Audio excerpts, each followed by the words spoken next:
Aljamain Sterling, the big narrative this week is this guy's the bantamweight GOAT. Now, in my opinion, it rubs me off a little bit the wrong way. And the reason being is because last few fights, there's been a few asterisks. You've got TJ Dillashaw, he blew his shoulder out midway through the fight. Henry Cejudo hasn't fought for 3 years, and he took him to split decision. The fight before that, or two fights before that, you got Peter Yan with the illegal knee. And then, Peter Yan fought him with much more aggression this time. And Aljamain took advantage of that. Now, I'm not saying that he's not great, but is he the bantamweight GOAT? And that's really what I wanted to start this conversation with. What do you think, Tim? Yeah, I like Aljamain Sterling. I think he's a guy that you and I can agree on, that we've liked him from his early UFC career till now. But absolutely. He is marred with having asterisk, like you said, next to each win. Henry Cejudo was old and outsized. TJ Dillashaw had one shoulder in his fight. Peter Yan was a tight, close fight. Is he the bantamweight GOAT? I think I might. Here's the competition, okay? Yeah, go for it. It's TJ Dillashaw, Renan Barão, and Dominic Cruz. Given that is the level of competition that we're to, I like Dominic Cruz because I'm always a sucker for the WEC era. But 100%. I think in a one-on-one fight and looking at quality of competition, you have to say that it's Aljamain Sterling at this point. Am I wrong? What do you think? No, I mean, it just rubs me up the wrong way. And I don't know why it does, because bantamweight division is a stacked division. It's extremely hard to be dominant. It's like the lightweight division. How many title defenses has anyone had at lightweight before going, or before even leaving, or deciding, or not being able to defend it? So you have got a point. He's probably the best bantamweight out there, but it's just he's leaving his legacy to being Sean O'Malley now and going up in featherweight, and then in a few years' time, history is going to look at him as the best bantamweight. I personally think he should have had a few more title defenses, but it is what it is, man. I mean, he's got an insane resume. He's beaten some absolute dogs: Jimmy Rivera, Pedro Munoz, Peter Yan twice, once. Henry Cejudo, TJ Dillashaw. Like, the list speaks for itself, but you've also got to take into consideration the referencing, as well.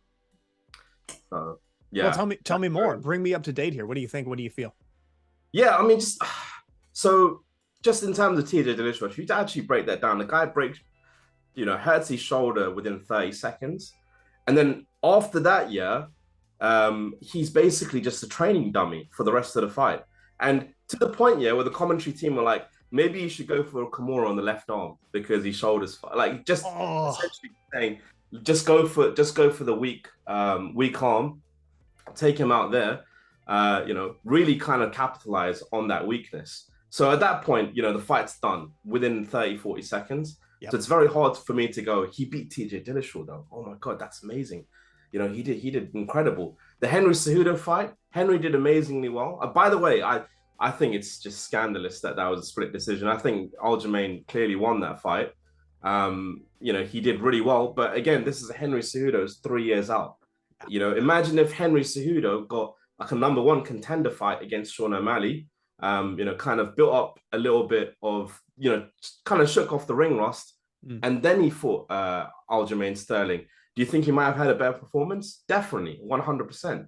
And then you got Peter Yan. Obviously, the first one goes without saying, Peter Yan should have won that fight. That might have changed the complete landscape of the bantamweight division forever. Aljamain may never have had that shot. You never know. And then he gets a rematch, does extremely great job, and dominates Peter Yan. So that's one thing I can say. Like, he did amazingly well there. But other than that, what would you say his best win is right now? Like, if you were to look at his title run, even before that. You know what? I'm confident that it's Corey Sandhagen. I think that's his best win. Oh yeah, sorry. Yes, that was fucking good, man. And it's a win that aged really well. It's a win where he really showed off what his talent is. Like, he transitioned from a takedown attempt to a back mount and then finished it in like a few seconds. Like, that was really good, and it had no asterisk next to it of like, oh, Corey was actually drunk the entire time or something stupid like that. Like, it was a clean win. But that's going back a ways to say that's the last time he had a clean win. It's a really weird, and he has no control over who he fights or what conditions the opponent it's not his fault, man. It isn't his fault. You can't say, oh, like, he's not great, or it's definitely not his fault. Like it's not his fault that TJ decided to not, kind of disclose that information. He's going to take advantage of that. It's not his fault Henry Cejudo was out for 3 years and was talking so much shit that he basically sold himself into that fight. It's simply not his fault. It's not his fault that he got DQ, like he got a DQ win. What else are you gonna do? You're gonna continue with the rest of the fight, yeah, and be compromised. So yeah, it's just annoying, man. It's just super annoying. But even with all these conditions of Yeah, like put an asterisk next to each win, is he still the bantamweight GOAT? Like given all that compared to the I think so. competition? Yeah, just purely. Yeah, I think just purely because of the competition. As you said, you can't say TJ Dillashaw because come on, man, like guy has just arguably never been clean in his entire career. You And then could you you got could argue Edinburgh. TJ. You could argue TJ. You could. It's a Yeah, matter but of would you? nah, man. I mean, the EPO stuff that's that's really hard to shake off, man. And he was my guy, man, back in the day. I was so pissed off that TJ Dillashaw popped. But yeah, it can't be TJ Dillashaw. It definitely isn't Henan Barral because we saw what happened to Henan Barral. And Dominic Cruz is arguably on par, I'd say. Yeah. I think you and I can recognize that we're always going to be a little bit biased to the WEC guys or stuff Yes, like that. definitely. That's why we're like, yeah, Dominic Cruz is in the mix. But if Oh, someone was new to the sport, if someone got into the sport at 2015, maybe they don't get why Dominic Cruz would be in that mix, and that's okay. I get that. I can understand that. I recognize my own biases, but like, I think at this point it has to be Aljamain Sterling. Am I wrong? Yeah, no, I mean, man, I think you're right, man. I'm basically trying to fight a losing battle here. I mean, it can't be anyone else, can it? It genuinely cannot be anyone else. Like even Dominic Cruz's best wins, he beat flyweights, man. He beat Joseph Benavidez twice, who's a flyweight. Yeah. He beat Demetrius Johnson again, incredible win. Yes. Flyweight. I think it's Scott Jorgensen, flyweight again. Yeah. So it's just Uriah Faber is the only one. I was like, damn, that's a solid bantamweight. In his prime, he beat him. Very good. But so what, man? Like Aljamain still beat Peter Yan, and Peter Yan's arguably better than Uriah Faber. By a little bit. No, yeah, Yeah. by mathematically. Yeah, I can see that. No, I can see that. Yeah, it makes it tough to argue. Yeah, I just don't entirely know. And Cejudo was a flyweight as well. And then we got a guy like Aljamain Sterling, who's just so skilled and so good, but he's also massive for the weight class as well. But man. like, what a talent this guy is, though. Amazing. Honestly, you know what I really like about Aljamain Sterling, yeah? He doesn't just I'm not a big fan of Marab's fighting style. I'm gonna be honest with you, Tim. I just feel like it's just too much crotch sniffing. But like with Aljamain with Aljamain Sterling, what I really like is he starts up all of his fights here with really long kicks.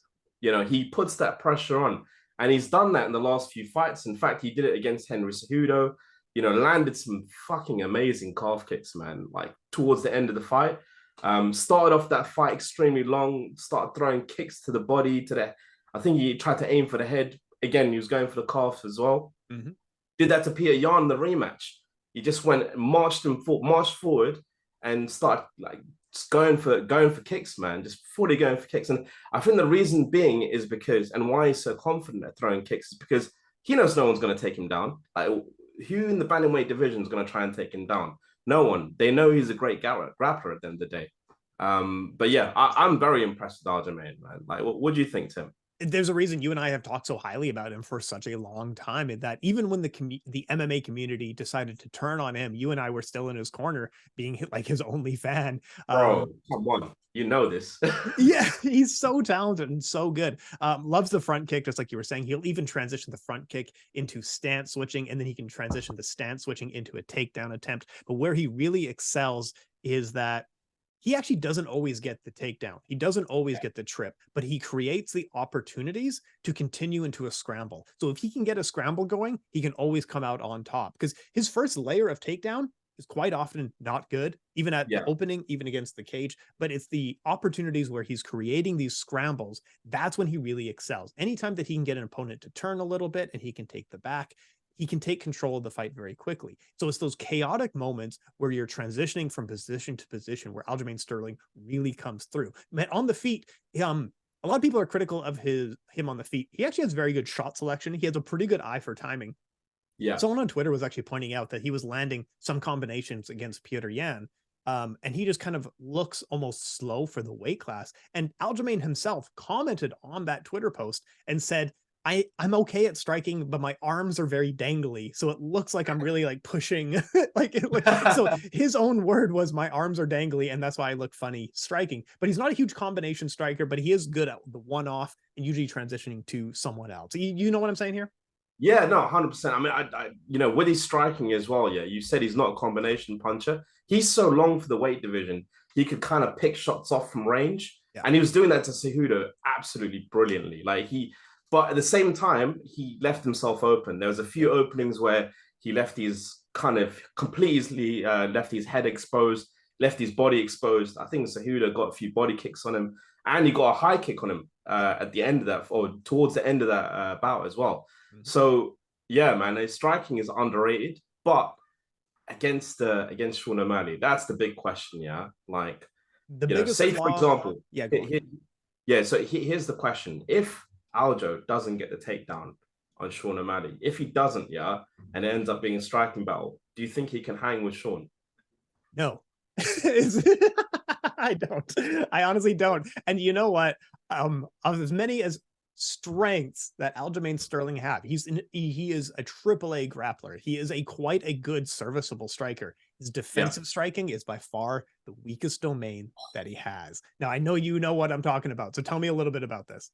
Yeah, I mean, just very, very keeps himself completely open. I mean, Marlon Moraes was a classic example. He was shooting for doubles, desperately, and he just leave himself completely open. And then, I think Moraes dropped him with the right hand. And Moraes is, considerably smaller in terms of frame and stature, to Aljamain Sterling. So he shouldn't have been in a position, if he was good enough with his defensive striking, he wouldn't have been in a position to drop Aljamain like that. And then he gets him with a knee, a beautiful knee up the middle as well. And it makes me think, this fight is a lot closer than people realize. Like, honestly, if Aljamain goes in with a lazy shot, which he's done in the past many, many times, Sean O'Malley can just crack him with an uppercut or a knee in the middle, and it's lights out. So here's the thing. You're totally correct about this, in that Aljamain Sterling defensively leaves himself open, and he also does bobbing and weaving, which is fine. You can do that in MMA, but he's doing it in consistent patterns where someone like a Marlon Moraes or a Henry Cejudo is recognizing the patterns and able to land head kicks and knees on him. So if someone as good as Henry Cejudo can recognize the defensive patterns, you have to think someone like Sean O'Malley, if he can stay on the feet, he must be able to recognize these defensive patterns as well. Also, another knock against Aljamain Sterling is that he does get pretty flustered when he gets hit. Like Petr Yan was turning him around. Even in the second fight where Aljo won, Petr Yan was still turning him around, making him panic. I mean, every time Cejudo really landed on him, I think he was actually doing better at keeping his composure during the Cejudo fight, but he does get a little bit flustered if he gets hit hard a couple of times. And okay, let's talk about Sean O'Malley, because he's a guy who you were on the train way before I was on the train. Oh, man. And I love Sean O'Malley. Go on, tell me everything. I do love Sean O'Malley. And the reason why I think that this is going to be a closer fight than it is, when you think about it, Henry Cejudo and Marlon Moraes, who's way shorter in reach and height, than Aljo, if they're able to land on him, not obviously at will, but they've managed to land a few shots on him, I think Sean's definitely going to be able to crack him at least a couple of times at the very least. And Sean's striking is just incredible, man. Like the way he switches stances, the way he throws those teeps to the body, those kicks, man, the spin. There's no telegraphing on any of his kicks as well. But the problem is, he also said in an interview, it's life and death. I'm not going to be touched in this fight. I don't want to be touched here, and I don't want to go to the ground. So I think he might not throw kicks as much. I think he's going to be very, very selective with his kicks in this fight. But it's just a pure grappler versus striker battle, isn't it? That's all it is to it. And it's a matter of I completely agree with you. Like Sean O'Malley's going to have to. He has a wide stance. He often keeps his hips low, and that's quite good. He is susceptible to being taken down, but on the feet, he is a dream to watch. And like you put me on him. like early on, I was like, this guy is a SoundCloud rapper, and you were like, no, Yeah, he is also a good striker. He's all of them. good, good. He is Like very. reminds me of a little pump or something like that, man. That's the thing. He looks like he copy and paste from that era into now, and that's why people don't like him Definitely. and they don't take him seriously. But like just watching him fight, he fights like what we think of in our dreams. Is that Yeah. like defensively he could back off the cage a little better, he could circle out a little bit better, but he Oh is man, yeah, that's true. he enters and exits on perfect angles. He also very efficient output of picking his shots, picking his combinations. So in the UFC, he is already ranked at number 10 for the most efficient output in UFC history. And at bantamweight, he is the number 1 most accurate striker in UFC history. Wow. Now, grappling, we haven't seen a ton of it, but his aim is to get back to the feet as fast as possible. His first layer of defense is pretty good. People have got him down and he gets back up. Certainly not on the caliber of Aljamain Sterling. So like you said, it is going to come down to a striker versus grappler matchup of if Aljamain gets some initiative going, gets a takedown, creating scramble opportunities, it's really his round to control. And he is very good at positional control once he's in that position. And if he can't get it to the feet, honestly, I think Sean O'Malley finishes the fight via knockout. So go on. What do you think? Yeah, I think that there's one X factor though, and I tend to agree with most of that. There's only one X factor. I only just realized this the other day. Aljamain Sterling's calf kicks are incredibly underrated. Incredibly underrated. He managed to do that to he managed to do that to Henry Cejudo towards the end of the fight, where Henry was visibly hurting from those calf kicks. And what's Sean's biggest weakness? He showed a big weakness here against Chito Vera. Chito Vera stopped him practically with calf kicks. I mean, I know it wasn't that specifically, but he basically stifled the movement, took him down here, and beat the fuck out of him. And then with Pedro Munoz was, well, I mean, he wasn't battering him, but he was definitely scoring effectively before it was deemed a no contest. So Sean O'Malley's biggest weakness is calf kicks. Aljamain's getting better at calf kicks. He knows, that he's not going to get taken down. I think that's going to be one of the strategies of Aljamain Sterling. He's going to throw as many calf kicks as possible, and then once he feels comfortable enough and he's in range, he's going to go for a takedown. That's what I think. That's what I predict. But I'm sure Sean already knows that, and he's waiting to counter that or check them. Man, you might be right. You brought in a factor that I didn't even see before. You might have changed my mind just based on the calf kick factor, right? I didn't think of that one. Yeah, those calf kicks are money, man. The way he was landing on Henry Cejudo at absolute will. Yeah. And it wasn't like he was going to the wall either too much. He mixed it up a little bit. He throws some strikes to the body, to the head. Yeah. But then the calf kicks, he kind of built that up here over the 5 rounds. What I think with Aljamain Sterling in this fight, because there's no threat of getting taken down, he's not Sean O'Malley's no Henry Cejudo when it comes to the wrestling department. Because there's no threat, I think he's just going to go to the wall straight away, try and take his legs out, and just shoot for a double leg as soon as possible. That's what if I had to predict. You might be right about this too. You might be entirely correct about that. I hope I put some money.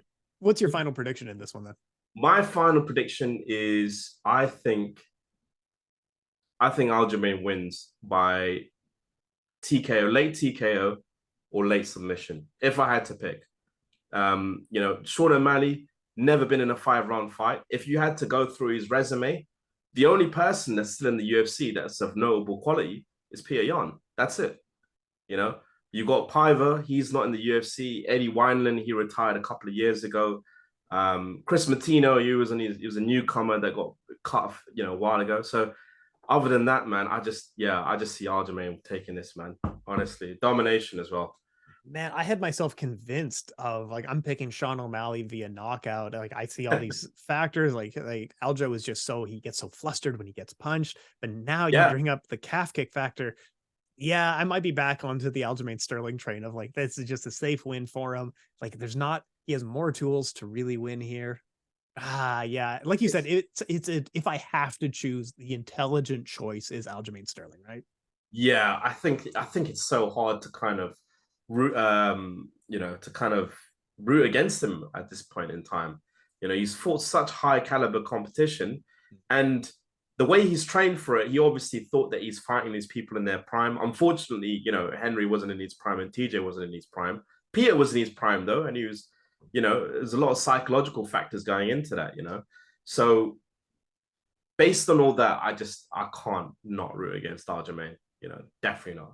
Yeah, I agree with you. No, let me ask you, going up to 145, is that a good decision? Does that make sense? Against, what do you think? Yeah, I think Volk does bad things to Aljamain. And I like Aljamain, but Aljamain, look how strong Volk is at lightweight.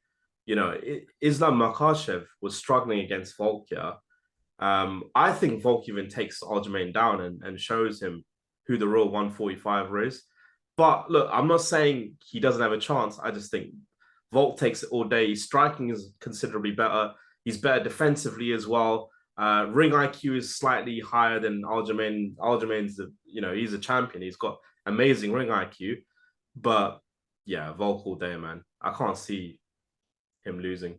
Yeah, this isn't like a normal moving up where you're fighting a champion with a couple title defenses who's quite good. Volkanovski, there's a reason he's pound for pound great, and you're going to step up against him. Like this is a tall order. Maybe start with a Brian Ortega and see how you feel. Maybe start with a Max Holloway, see how you feel. I don't know, but I don't know. With a Max Holloway. Jeez. you're just like, nah, just the former champion. Number 2 guy. just Max Holloway. I don't know if 145 is going to be it for him. I don't know that he's going to find even fighting anyone in the top 5. I think he's going to be a bit of a struggle, but especially against Alexander Volkanovski. I do think the best idea is to stay in the very competitive bantamweight division and he has a size advantage on almost everyone in that division. Skill wise, he's probably the best grappler purely in that division, and in a division of mostly strikers aside from Merab. But yeah, I don't know. I guess he wants to move up, and that's cool. That's what every champion wants to do now. That's the model. Yeah, I don't know. I don't think it's a good idea. Yeah, the only thing is he's even saying that he's getting a bit older. The cut is getting a bit harder, and his endurance is suffering. And it kind of showed in the Henry Cejudo fight. I mean, not that his endurance was bad, but in the 5th round he was slowing down a little bit. Yeah. Against. Okay, here's the question. Here's the big question. Yeah, because he's never gonna fight this guy. Umar Nurmagomedov, like if he fights someone like that, or a young hungry dog on the come up, I think that cardio is going to make a big difference. So I think he's right in moving up in featherweight. I just don't know if he's going to be a champion, simply put. Completely co-sign with you. I think I think it would be wise to stay at 135. I know he's struggling, but yeah, I completely co-sign that featherweight isn't going to be it for him. I can't see that being the division where he finds a lot of success. He's struggling with some of the smaller guys at bantamweight. Yeah, exactly. I mean, they're skilled guys, but featherweight is extremely skilled as well. It doesn't, I wouldn't say there's a massive discrepancy in skill between the two. Yeah. Here's a good question. If Sean wins, because that could happen. Absolutely. Absolutely possible. If he wins, who do you pitch him against? It's Merab. It has to be Merab all day, right? 100%, man. That's a nice little press conference as well. Merab can come in Sean O'Malley's red jacket. Merab. I like Merab a lot. Do you think all of the Merab fans have never seen him fight?